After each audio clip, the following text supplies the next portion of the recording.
വിശ്വസിക്കായിക്ക് സ്തുതിയായിരിക്കട്ടെ. വിശുദ്ധ ലൂക്കാ സുവിശേഷം 9-ാമത്തെ അധ്യായം 49 മുതൽ 55 വരെയുള്ള തിരുവചന ഭാഗമാണ് നാം ഇന്ന് ധ്യാന വിഷയമാക്കുന്നത്. നമ്മളുടെ സ്വഭാവത്തിൻ്റെയും നമ്മുടെ വ്യക്തിത്വത്തിൻ്റെയും ഒക്കെ സവിശേഷതകളിൽ നിന്ന് ഏറെ വ്യത്യസ്തമായ ഒരു ദൈവിക ഭാവം യേശുവിൻ്റെ വ്യക്തിത്വത്തിൽ നാം കണ്ടെത്തുന്നതാണ് ഇന്ന് തിരുവചനത്തിൽ നമ്മൾ കാണുക. യേശുവും ശിഷ്യന്മാരും ഒരുമിച്ചായിരുന്നപ്പോൾ ശിഷ്യന്മാർ ഈശോയോട് പറഞ്ഞു, നിൻ്റെ നാമത്തിൽ പിശാചുകളെ പുറത്താക്കുകയും നിൻ്റെ നാമം പ്രഘോഷിക്കുകയും ചെയ്യുന്ന ഒരുവനെ ഞങ്ങൾ കണ്ടു, പക്ഷെ അവർ ഞങ്ങളുടെ കൂടെ കൂടിയില്ല. ഇതിന് ഈശോ പറഞ്ഞ ഉത്തരം, നമുക്ക് എതിരല്ലാത്തവൻ നമുക്ക് അനുകൂലമാണ്. അവൻ നമ്മുടെ കൂടെ വരുവോ ഇല്ലയോ എന്നുള്ളതല്ല നമ്മുടെ പ്രശ്നം. അവനെ അവൻ്റെ വഴിക്ക് വിടുക. അവൻ പ്രശ്നക്കാരനല്ല. ചില സംഭവങ്ങളെ, ചില മനോഭാവങ്ങളെ സഹിഷ്ണുതയോടെ നേരിടുന്ന ഒരു തമ്പുരാനെ എന്ന തിരുവചനം നമ്മുടെ മുമ്പിൽ പരിചയപ്പെടുത്തുക. തൊട്ടടുത്ത സംഭവത്തിൽ ഈശോയുടെ ആരോഹണത്തിൻ്റെ ദിവസങ്ങൾ പൂർത്തിയാകാറാകുന്ന ദിവസങ്ങളിൽ ഈശോ 2 ശിഷ്യന്മാരെ സമറിയാക്കാരുടെ ഒരു നഗരത്തിലൂടെ കടന്നു പോകാനുള്ള അനുമതിക്ക് വേണ്ടിയിട്ട് പോകുന്ന വഴിക്ക് സമറിയാക്കാരുടെ പട്ടണം കടന്ന് മറുവശത്തേക്ക് പോകും. അവിടെ അനുവാദം വാങ്ങാൻ വേണ്ടിയിട്ട് 2 ദൂതന്മാരെ ഈശോ അയച്ചു. അവരനുമതി നിഷേധിച്ചു. രോഷാകുലരായ ശിഷ്യന്മാർ പറഞ്ഞു, ഇപ്പോൾ ഈശോയുടെ ശിഷ്യന്മാരായപ്പോൾ അത്യാവശ്യം അത്ഭുതങ്ങളും അടയാളങ്ങളും ഒക്കെ പ്രവർത്തിക്കാനും പറയുന്ന പല കാര്യങ്ങളും തമ്പുരാനോട് ചേർന്നിരുന്ന് പറയുന്നത് കൊണ്ട് അത് നടപ്പിലാകാനുമുള്ള സാധ്യതകളൊക്കെ തെളിഞ്ഞതുകൊണ്ട് ശിഷ്യന്മാർ പറഞ്ഞു, കർത്താവേ, ഞങ്ങൾ സ്വർഗത്തിൽ നിന്ന് അഗ്നി ഇറങ്ങി ഈ ദുഷ്ടന്മാരുടെ നഗരം നശിപ്പിക്കട്ടെ എന്ന് പ്രാർത്ഥിക്കട്ടെ. ഈശോ അതിന് കൊടുക്കുന്ന ഉത്തരം ഒരു ശാസനയാണ്. നോ, നിങ്ങൾ അങ്ങനെ ചെയ്യാൻ പാടില്ല. മറ്റൊരു വഴിക്ക് ഈശോയും ശിഷ്യന്മാരും അവരാഗ്രഹിച്ച നഗരത്തിലേക്ക് വഴിയിലൂടെ കടന്നു പോവുക. ഒരൽപ്പം വളഞ്ഞ് ചുറ്റി പോകേണ്ടി വന്നിട്ടുണ്ടാകും.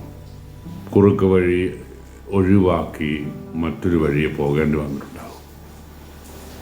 ഈ 2 സംഭവങ്ങളിലും ഈശോയുടെ ഒരു മനോഭാവത്തിൻ്റെ പ്രത്യേകത നാം തിരിച്ചറിയണം. ആരോടും അനാവശ്യമായ കലഹത്തിന് പോകാതെ, ആരോടും ആവശ്യമില്ലാത്ത ടെൻഷൻ ഉണ്ടാക്കാതെ കൂളായിട്ട് ജീവിക്കുന്ന ഒരു പ്രത്യേകത.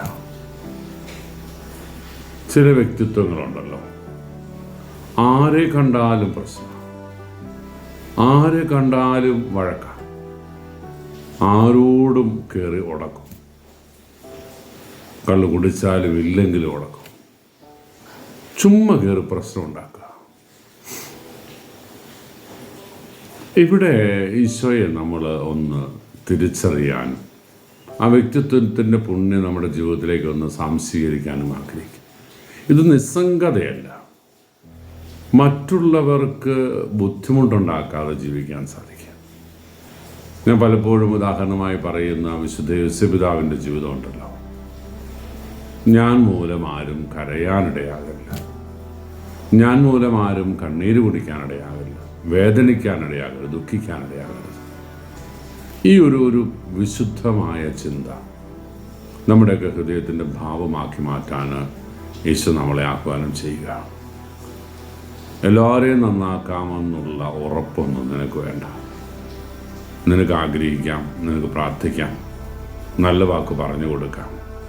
അവർ മാറ്റിയില്ലെങ്കിൽ, അവരുടെ വ്യക്തിത്വങ്ങളിൽ മാറ്റം വരുത്തിയില്ലെങ്കിൽ അത് വലിയ പ്രശ്നമായിട്ട് കൊണ്ട് നടക്കേണ്ട കാര്യമൊന്നുമില്ല. അവരെ അവരുടെ വഴിക്ക് വിടുക.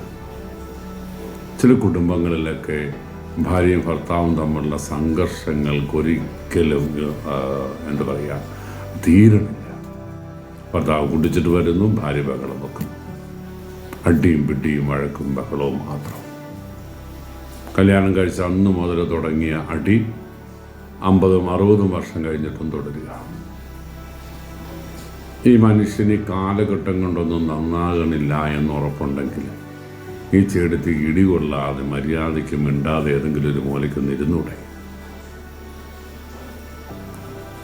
കുടിച്ച് വരുമ്പോൾ നാക്കങ്ങോട്ട് ചൊറിഞ്ഞു കയറുക. പ്രിയപ്പെട്ടവർ, നമുക്ക് ഒരു പുനർവായനയ്ക്ക് ഇന്നത്തെ തിരുവചനത്തെ വിട്ടുകൊടുക്കാം. നമ്മിലേക്ക് തന്നെ നമുക്കൊന്ന് തിരിഞ്ഞു നോക്കാം.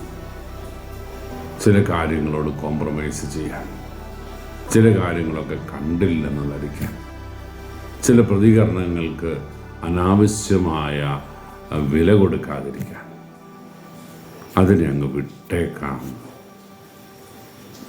ഇംഗ്ലീഷിലോ ഹിന്ദിയിലോ തമിഴിലോ എങ്ങാണ്ടുള്ളൊരു പാട്ടിനകത്ത് പറയുന്നത് പോലെ ഒരു take it easy policy, it's okay എന്ന് ചിന്തിക്കാൻ സാധിക്കുന്ന ഒരു മനോഭാവം അത് നമുക്കുണ്ട് എങ്കിൽ നമുക്ക് ഒരുപാട് കാര്യങ്ങളിൽ ടെൻഷൻ കുറഞ്ഞു കിട്ടും. നമുക്ക് ഒരുപാട് കാര്യങ്ങളിൽ സ്വസ്ഥതയോടെ ജീവിക്കാൻ സാധിക്കും. അതിനുള്ള കൃപയ്ക്ക് വേണ്ടിയിട്ട് ഈശോയെ, നീ കാട്ടിത്തന്ന ആ മനോഭാവത്തിൻ്റെ വിശുദ്ധി എന്നിലേക്കൊന്ന് പകർത്താൻ എന്നെ അനുഗ്രഹിക്കണേ, സഹായിക്കണേ എന്നൊന്ന് പ്രാർത്ഥിക്കാം. ഈശോ അനുഗ്രഹിക്കട്ടെ. കർത്താവ് ശംസിഹായുടെ കൃപയും പിതാവായ ദൈവത്തിൻ്റെ സ്നേഹവും പരിശുദ്ധാരൂപിയുടെ സഹവാസവും നമ്മൾ അവിടും കൂടി ഉണ്ടായിരിക്കട്ടെ, ഇപ്പോഴും എപ്പോഴും എന്നേക്കും.